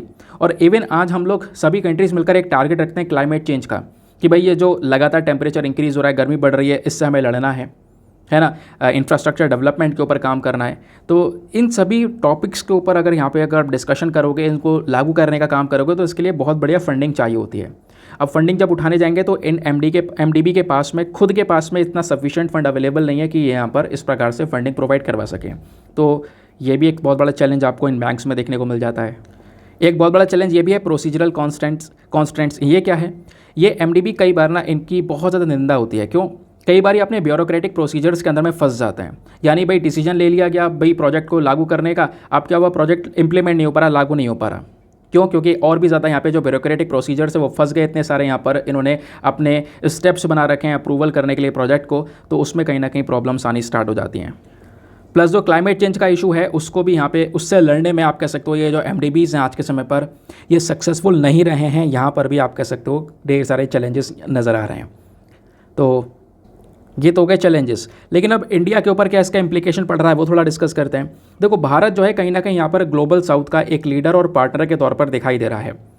हमें G20 वाले अब की बार जो ये मीटिंग है इसके अंदर में भी ये मेन फोकस रखना चाहिए कि एमडीबीज़ जो हैं इनके अंदर में एक इम्प्रूवमेंट किया जाए, जिसको लेकर अभी हमारी फाइनेंस मिनिस्टर ने ये बात बोली है। क्योंकि इंडिया भी एक मेजर बोरोवर है, भारत भी यहाँ पर ढेर सारा पैसा उठाता है इन बैंक से, इसका बेनिफिशियरी है, बहुत सारे बेनिफिट्स मिलते हैं। स्पेशली वर्ल्ड बैंक ग्रुप हो गया, एशियन डेवलपमेंट बैंक हो गया, यहाँ से बहुत सारा लोन भारत को दिया जाता है अपने अपने अपने प्रोजेक्ट्स लगाने के लिए। जैसे इंडिया ने यहाँ पे कई सारा लोन, कई सारा ग्रांट्स रिसीव किया है अलग अलग बैंक से अपने इंफ्रास्ट्रक्चर, हेल्थ, एजुकेशन और एग्रीकल्चर के फील्ड में। तो इंडिया इन बैंक्स के अंदर में कॉन्ट्रीब्यूटर भी और शेयर होल्डर भी है। भारत के पास भी इनके शेयर्स वगैरह आपको देखने को मिलेंगे। इंडिया यहाँ पे गवर्नेंस में प्लस डिसीजन मेकिंग में भी यहाँ पे पार्टिसिपेट करता है। तो भारत को लेकर भी आप कह सकते हो अगर रोल एमडीबीज़ के अंदर देखने को मिलेगा तो एक इंपॉर्टेंट रोल है इन एमडीबीज़ के साथ में। लेकिन कहीं ना कहीं जो ये एमडीबीज़ की अपनी रिस्पॉन्सिबिलिटीज़ हैं, उन रिस्पॉन्सिबिलिटीज़ को पूरा करने के लिए इनके अंदर में सुधार की आज के समय पर बहुत ज़्यादा ज़रूरत है। जैसे यहाँ पे हमारा मेन फोकस है सस्टेनेबल डेवलपमेंट गोल्स पर। हमारे टोटल 17 सस्टेनेबल डेवलपमेंट गोल हैं, आप सभी को पता है, जिसमें हमें गरीबी को कम करना है, अपने प्लानिट को बचाना है, क्लाइमेट चेंज से लड़ना है। तो इन सब को यहाँ पर इम्प्लीमेंट करने के लिए भी अगेन ये जो डेवलपमेंट बैंक्स इनका काफ़ी बड़ा रोल होता है। और अगर इनमें ही इस प्रकार के इश्यूज़ आते रहेंगे तो ये चीज़ें सही से लागू नहीं हो पाएंगी, ऐसा यहाँ पर आर्टिकल में मेंशन किया गया। क्लियर? समझ में आ गया? आगे आते हैं। उसका दोस्तों यहाँ पे एक छोटा सा आर्टिकल है, ज़्यादा कुछ खास नहीं एग्जामिनेशन के पर्सपेक्टिव से, क्योंकि सैटरडे में आर्टिकल ऑलरेडी यहाँ पे काम आता है। यहाँ पे बात की जा रही है सेंटर डिफेंस यूज़ ऑफ वसुधैव कुटुंबकम। अभी क्या हुआ, चाइना ने ना एक चीज़ को लेकर अपनी चिंता व्यक्त की। जैसे G20 अब की बार आपको दिख रहा होगा कि भारत होस्ट कर रहा है, तो भारत ने इसका एक थीम रखा है वसुधैव कुटुंबकम। ठीक है, तो इसको ऐसे भी मेंशन कर रखा है और इंग्लिश में भी मेंशन कर रखा है, one earth one family one future. वसुधैव कुटुंबकम का ही मतलब है जो पूरे दुनिया है वो यहाँ पर एक परिवार है। लेकिन चाइना ने यहाँ पर यह बोला कि जो ये आपने संस्कृत में मेंशन कर दिया है ना, ये तो यूनाइटेड नेशन की ऑफिशियल लैंग्वेज ही नहीं है। क्योंकि आपको यूनाइटेड नेशन की ऑफिशियल लैंग्वेज के बारे में दोस्तों पता होना चाहिए। हाँ, ये ज़रूर ध्यान रख सकते हो, ये ज़रूर आपसे एग्जामिनेशन में पूछा जा सकता है, तो मैं आपको यहीं पर लिख के बता देता हूँ। यूनाइटेड नेशन की जो ऑफिशियल लैंग्वेज है वो बेसिकली 6 ऑफिशियल लैंग्वेजेस हैं। वो 6 लैंग्वेजेस कौन कौन सी हैं? तो वो है Chinese, English, French, Russian, Spanish और अरेबिक। ये 6 लैंग्वेजेस हैं जो कि आज के समय पर यूएन की हैं ऑफिशियल लैंग्वेजेस। तो चाइना ने बोला भाई ये संस्कृत जो लिख दी आपने वसुधैव कुटुंबकम, ये तो कोई नेशनल लैंग्वेज यूएन की ऑफिशियल लैंग्वेज है नहीं, तो आपने इसमें क्यों लिखा है ऐसा? इस प्रकार के यहाँ पे चाइना ने इसको लेकर एक ऑब्जेक्शन उठाया। तो भारत ने इसको डिफेंड किया, बोला है कि देखो हमने यहाँ पर इंग्लिश में भी मेंशन कर रखा है, आपको नीचे दिख रहा होगा, one earth one family one future, तो इसमें क्या परेशानी है? पिछले साल 2022 का जो ये G20 का समिट है या G20 का पूरा ये ग्रुप है, इसको होस्ट किया था इंडोनेशिया ने। तो इंडोनेशिया ने जो थीम लिखा था वो अपनी इंडोनेशियन लैंग्वेज में भी लिखा था, उस समय पर कोई सवाल नहीं उठा। आज चाइना यहाँ पर ये सवाल उठा रहा है कि वसुधैव कुटुंबकम आपने इस तरीके से क्यों लिख दिया कि जो यूएन की ऑफिशियल लैंग्वेज नहीं है, ठीक है, संस्कृत में क्यों लिख दिया? ऐसा यहाँ पर ये जो आपने क्वेश्चन उठाया है ये बिल्कुल सरासर यहाँ पर इसका कोई सेंस नहीं है, क्योंकि कहीं ना कहीं यहाँ पर आप कह सकते हो हमने इसके बारे में इंग्लिश में नीचे मेंशन कर रखा है और हर एक व्यक्ति यहाँ पर इसको आराम से समझ सकता है कि वसुधैव कुटुंबकम मतलब क्या है, one earth one family one future. लेकिन लास्ट टाइम भी ये रखा गया था इंडोनेशिया ने अपनी भाषा में, तब आपने यहाँ पर इस तरीके से कोई भी क्वेश्चन नहीं उठाए थे। तो भारत ने यहाँ पर इस चीज़ को डिफेंड किया है, जो भी यहाँ पर चाइना को ऑब्जेक्शन था इस पूरे नाम को लेकर। तो यूएन की जो ऑफिशियल लैंग्वेजेस हैं 6 ऑफिशियल लैंग्वेजेस वो मैंने आपको बता दी, उसका ध्यान रखना। बाकी दोस्तों एडिटोरियल हमारे लिए कुछ खास नहीं है, क्योंकि सैटरडे में आप देख पाओगे आर्टिकल एक ही आता है, एक ही पेज पर आता है, दूसरा पेज यहाँ पे ग्राउंड जीरो का आता है, हमारे लिए खाली होता है। ये आप देखोगे मणिपुर के बैटल के बारे में बात कर रहा है, ठीक है, पार्लियामेंट में जो डिबेट हुई है उस चीज़ को लेकर अगेन पॉलिटिक्स से भरा पड़ा है। यह है डिमोलिशन राज, डिमोलिशन मतलब वही बुलडोज़र जस्टिस। तो कल मैंने आपको ये आर्टिकल ऑलरेडी पढ़ा दिया है, ऑलरेडी यहाँ पर एक पूरा डिटेल से आर्टिकल डिस्कस कर चुके हैं, गौतम भाटिया का पता होगा, कल पूरा डिस्कशन हुआ है, बिल्कुल सिमिलर चीज़ें यहाँ पे भी मेंशन्ड है। ठीक है, तो आप कल वाला वीडियो देख सकते हो, वहाँ से इसको पढ़ सकते हो। ठीक है, तो बाकी एडिटोरियल सेक्शन में आज हमारे लिए कुछ भी खास इंपॉर्टेंट नहीं है। बाकी एक चीज़ और है, देखो ये आर्टिकल तो हम डिस्कस कर ही चुके हैं सारे।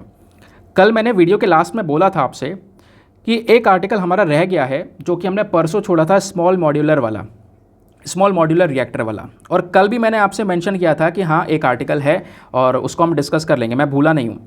तो दोस्तों वाकई में मैं उन सब चीज़ों को भूला नहीं हूँ, मैं याद रखा हुआ हूँ। अब संडे में क्या होता है, संडे में हमारा वीडियो थोड़ा छोटा चले जाता है, संडे में आर्टिकल थोड़े कम आते हैं। तो वो जो पेंडिंग आर्टिकल हमारा एक चल रहा है, एक आर्टिकल हमारा पेंडिंग है, ठीक है, तो वो वाला आर्टिकल हम डिस्कस कर लेंगे कल के दिन। कल संडे ही है और कल यहाँ पर हमारा जो आर्टिकल्स है वो कम भी आते हैं।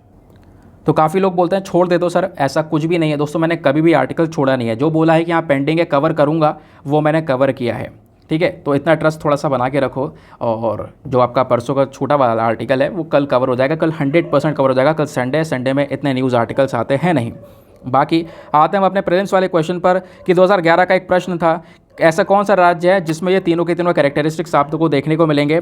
तो इसका सही उत्तर है option number B, Gujarat. Gujarat की टोपोग्राफी इस प्रकार से, उसका नदन पार्ट आपको सूखा ड्राई रीजन देखने को मिलेगा। सेंट्रल पार्ट में कॉटन का प्रोडक्शन किया जाता है, कॉटन को प्रोड्यूस किया जाता है। और यहाँ पे जो कैश क्रॉप्स हैं जो कि बेसिकली ऐसी एग्रीकल्चर क्रॉप होती हैं जिनका मेन मकसद है प्रॉफिट मेकिंग करने का। तो कल्टीवेशन ऑफ कैश क्रॉप थोड़ा ज़्यादा आपको देखने को मिलेगा ओवर द फूड क्रॉप्स। तो ये वाला जो स्टेटमेंट है वो भी यहाँ पर सही है, क्योंकि यहाँ पर 50% से ज़्यादा जो टोटल अवेलेबल लैंड है उसको एग्रीकल्चर के लिए यूज़ किया जाता है। जो फूड क्रॉप्स हैं, फूड क्रॉप्स में बाजरा, जोवर, राइस, व्हीट, ये सारी चीज़ें यहाँ पर उगाई जाती हैं। जबकि यहाँ पर स्टेट की जो कैश क्रॉप्स है उसमें ग्राउंडनट, टोबैको, कॉटन, ये सारी चीज़ों का प्रोडक्शन भी यहाँ पर किया जाता है। ठीक है, कॉटन एक इंपॉर्टेंट क्रॉप है इस स्टेट की, जो कि लगभग 27.97 लाख हेक्टेयर का जो एरिया है उसके अंदर में ग्रो की जाती है। That is why option number B, Gujarat is the correct answer. ठीक है, एक लॉजिक लगाकर भी यहाँ पर इसको अपन सॉल्व कर सकते थे। नाउ इसी के साथ में करते हैं लेक्चर को समाप्त और मिलते हैं आप लोगों से अगले वीडियो में। आज के लिए बाय बाय। अच्छा वेट, रुक जाओ फटाफट। रुकना क्यों है, आज का मेंस का क्वेश्चन अपन छोड़ के जा रहे हैं ना, तो मेंस का क्वेश्चन यार लाए हैं, मेंस क्वेश्चन लिखेंगे, ज़रूर लिखेंगे। ठीक है, तो प्लीज़ जो भी लोग जा रहे हैं वेट करना, और जिसको यहाँ पर मेंस का क्वेश्चन मिल चुका है, जो यहाँ तक पहुँच चुका है, वो उस ग्रुप में शेयर कर देना कि हाँ सर ने मेंस का क्वेश्चन डिस्कस किया है। काफ़ी लोग होंगे जो चले जाएंगे और कहेंगे कि ग्रुप में कि आज मेंस का क्वेश्चन नहीं मिला है। देखो वीडियो के लास्ट में है क्वेश्चन, ये है देखो 2019 में पूछा गया था। तो आज का क्वेश्चन इंपॉर्टेंट इसलिए भी है क्योंकि ये यूपीएससी का प्रीवियस ईयर क्वेश्चन है। 2019 में ऑलरेडी ये सवाल यूपीएससी ने पूछ चुका है। क्वेश्चन है, performance of welfare schemes that are implemented for vulnerable section is not so effective due to the absence of their awareness and active involvement at all stages of the policy process, discuss. मतलब क्या है कि जो हमारी welfare schemes हैं, जितनी भी welfare schemes चल रही हैं लोगों के कल्याण करने के लिए, यहाँ पर इन स्कीम्स को बनाया गया है, कल्याणकारी योजनाएं जिसको हम बोल सकते हैं, इनका जो परफॉर्मेंस है, इनका जो प्रदर्शन है, इनको जो लागू किया गया वल्नरेबल सेक्शन के लिए, ऐसे लोगों के लिए जो बहुत ही ज़्यादा वीकर सेक्शन है, कमज़ोर वर्ग है, उनके लिए ये स्कीम लाए थे उनके कल्याण करने के लिए। ये स्कीम इतनी ज़्यादा इफेक्टिव नहीं, इतनी ज़्यादा लागू नहीं हो पा रही, इतने अच्छे से लागू नहीं हो पा रही है। इतने अच्छे से लागू क्यों नहीं हो पा रही है, उसके पीछे का रीज़न है क्योंकि इन स्कीम्स का अवेयरनेस बहुत कम है, लोगों में जागरूकता बहुत कम है इसका इन्वॉल्वमेंट सभी पॉलिसी प्रोसेस के अंदर में बहुत कम है। तो क्या आपके पॉइंट ऑफ व्यू से इसको लेकर ये डिस्कस करना है, तो आप आराम से कुछ स्कीम्स के बारे में बता सकते हो, कुछ सरकारी स्कीम्स यहाँ पे मेंशन कर सकते हो जो वेलफेयर स्कीम्स हैं कि हाँ उसको इम्प्लीमेंट तो किया गया वीकर सेक्शन के, लेकिन वो इफेक्टिव इसलिए नहीं है क्योंकि लोगों में उसकी जागरूकता नहीं है। अभी कुछ दिन पहले मैंने स्कीम डिस्कस की थी, याद आ रहा होगा आपको। ठीक है, मैं बताऊँगा नहीं, आपने आंसर लिखना है ये। तो 250 शब्द हम आंसर लिखना है। एक बार हिंदी में रीड कर देता हूँ ताकि आपको और अच्छे से, जो हिंदी माध्यम वाले एस्पिरेंट्स हैं उनको और अच्छे से इसके ऊपर समझ आ जाए। तो नीति प्रक्रिया के सभी चरणों में जागरूकता और सक्रिय भागीदारी के अभाव के कारण कमज़ोर वर्गों के लिए लागू की जाने वाली कल्याणकारी योजनाओं का प्रदर्शन इतना प्रभावी नहीं है। इसके ऊपर चर्चा करें 250 शब्दों में। 250 शब्दों में आंसर लिखना है, और आंसर लिखने के बाद में कहाँ पे सबमिट करना है, टेलीग्राम पर जाना, वहाँ पे जाके सर्च बॉक्स में लिखना Deepak Yadav education mains group.